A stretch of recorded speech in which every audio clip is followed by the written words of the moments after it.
កាន់កញ្ចប់កាដូក្នុងដៃជូនស្រីហុចកាដូឲ្យទៅចរណៃទាំងញញឹមតែអូនមិនព្រមយកធ្វើឲ្យបងអស់សង្ឃឹម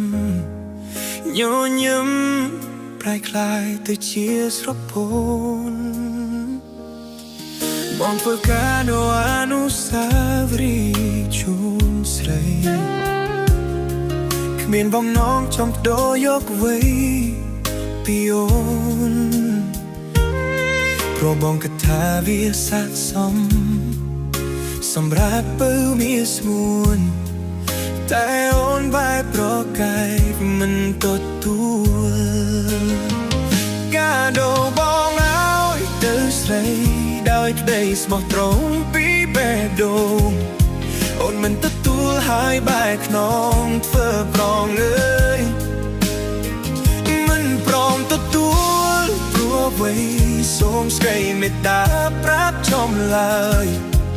រឿងមួយអ្នកគិតថាគ្មានតម្លៃ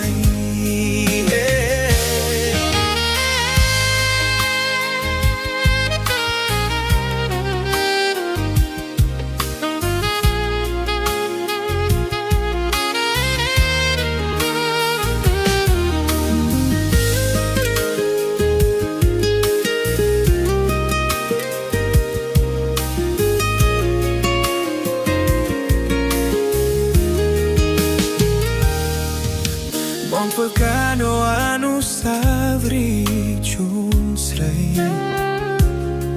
គ្មានបងនងចង់ដូរយកអ្វីពីអូនព្រោះបងគិតថាវាស័ក្តិសម